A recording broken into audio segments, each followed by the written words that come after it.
for Psychonauts 2, I think people will be expecting the unexpected more. You know, I think the first game, especially, and I think people know a little more what to expect from Double Fine and from Tim, and so we might not blindside people quite as much. But we'll see what places we end up going with it. The player to be engaged, and you need the level and the world to sort of tell you. You get smarter about how you apply those things, where it's like, yes, this is the right level of detail for this particular object, but it's also something that you as a author, artist, whatever, are going to be able to put together in a way. On screen, which I was hoping you could show everybody. All right, cool. We did this just as a test, so we aren't actually planning on using this for the game. We don't plan on going back to Whispering Rock right now. None of this is going to be ever seen by anyone except for right here. Yes. We built it to burn it. Yes, but we did learn a lot of stuff. So, but you can also see, early version, this is Raz moving around. We've got his basic ground movement in. He's got a cool little walk and creep. We've got the double jump in. We've got the ball motion in there.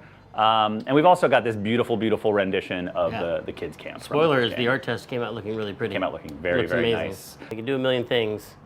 Yes, it's a big, big move set, and one of the things that was important for me from the design was to get a lot of that basic stuff in before we started prototyping new things. It was important for me and for the team to get the basics working well, and we spent a lot of time making just the core ground movement feel good, the jumping and the double jump, and to also get the metrics in so that we understand how long is a jump, how long is a double jump. Yeah, and we also have our sweet Raz model, who's got some nice facial animation. He looks very determined in his run now. I like it because it's both acrobatic and kind of zen. Fun. We might not keep any of this stuff. Yeah. He's got this little balloon glide now, and it's multiple. And then also just the detail of the world. You can see this nice foliage that Molasses Flood did, all the little wildflowers, and just the density of the world. And for a platformer, it's really important to be able to read the world and understand where you can go and where you can't go and where you can explore. And so starting to explore how we lay out levels so that you understand where the points of interest are. Beautiful. Nice. That's all right. Beautiful. We did start with the assets from the original game, and they've been sort of completely remade. They weren't, painted over. They were actually remade from scratch. So there's still a few of the old ones. This outhouse is old.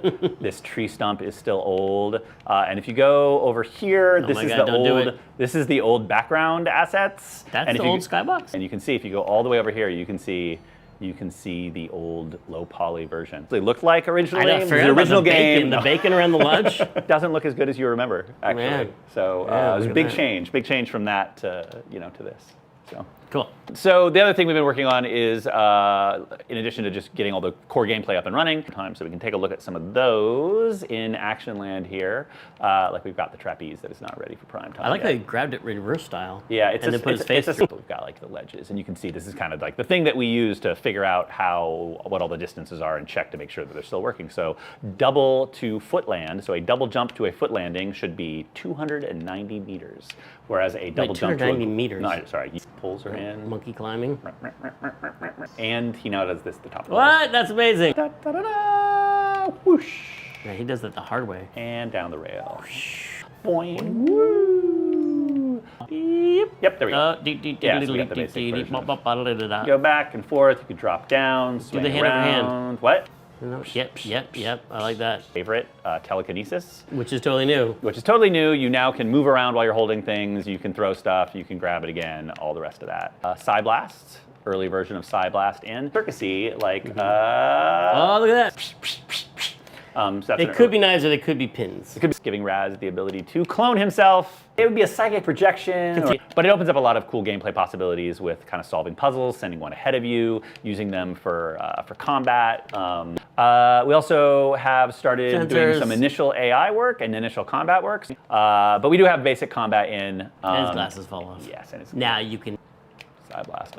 We've got Raz's you guys tumble in dodges and tumbles. So combat is probably earlier than a lot of other things right now, just because the way that we're constructing the game, we're first going to come up with a whole bunch of cool new powers for Raz, and then design the enemies about making interesting challenges for all of those powers. So we're waiting until the powers get a little further along. The other sneak up. Oh, big group attack. Big group of Razes. There we go. And then they roll on out of there. Woohoo! Let's get out of here. There we go. Back to work. Hit it. The Pacific Northwest woods, and so there's going to be our our art test, our Quarry Art Test map that we've been putting together. Basically, we wanted to pick a natural environment for Psychonauts 2 to rebuild in the new engine and test out a lot of our material workflow, how we're using some of those to impact the look of Psychonauts. So but something like this will be in the game. Something like this, yes. We did. This is an actual real location for Psychonauts 2, which is overrun by squirrels. More kind of psychonautical. And getting some of the kind of wonkified geometry and the use of kind of these swirls. You'll see that motif, the little swirly logo that's kind of repeated in a lot of places, as well as just working again on kind of a density of decoration, all this nice sorrel on the ground. And you'll work your way into the abandoned Titanium mine and then eventually to the quarry where the Psychonauts headquarters is. We've also been working a lot on our basic RAS motion and getting a system so that RAS can move smoothly between poles like that. That was smooth. It was smooth. We've made our tight ropes even fatter than ever. They've got a lot more licorice whip. Makes them a lot easier to see. Good recovery. I think, yeah. What? Turn that mess up into a dress up. I did almost fall.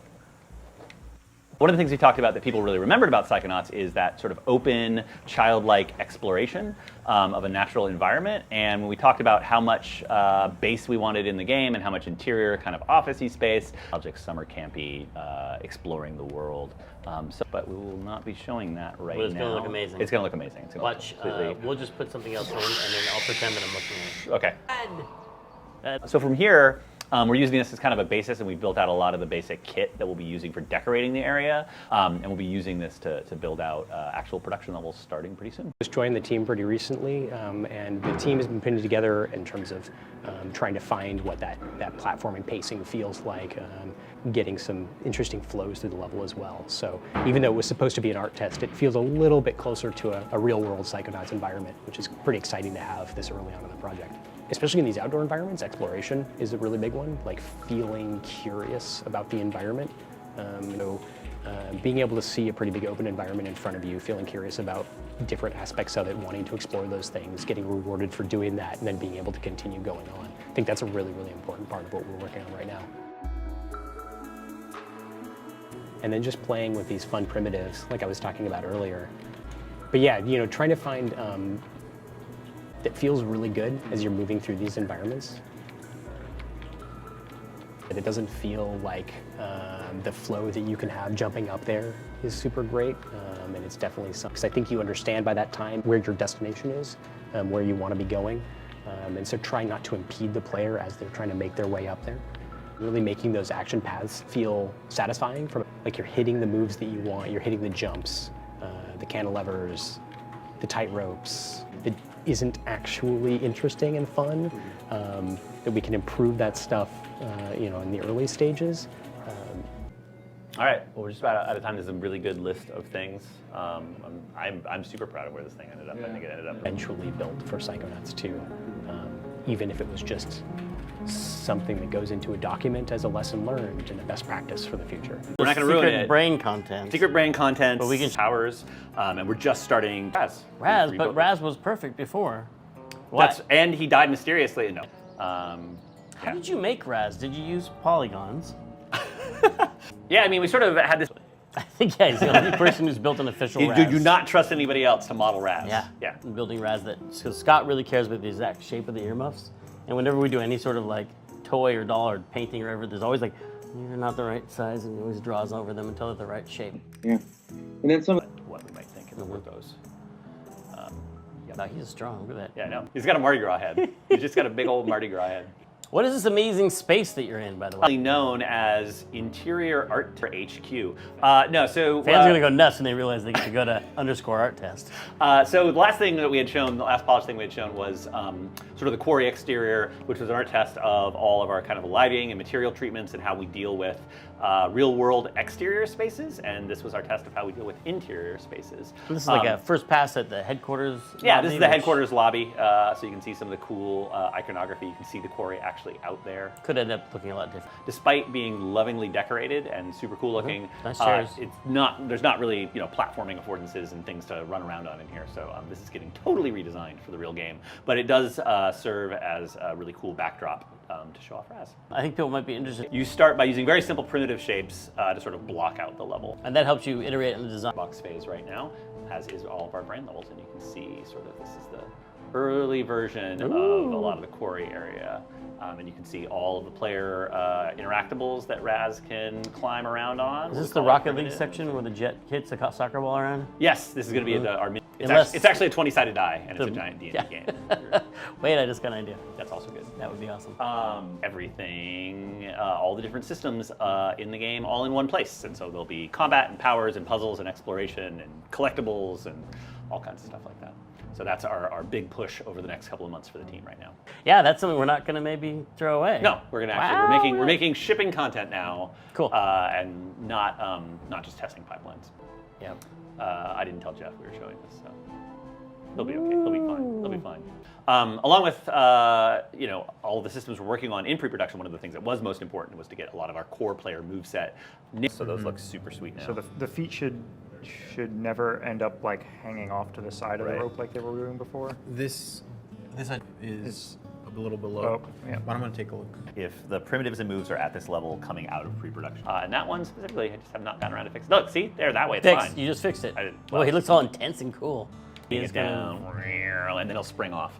Oh, neat. Okay. Yeah, there's some other exciting. We mentioned Rhombus of Ruin, and we are actually going to be doing a physical copy of Rhombus of Ruin.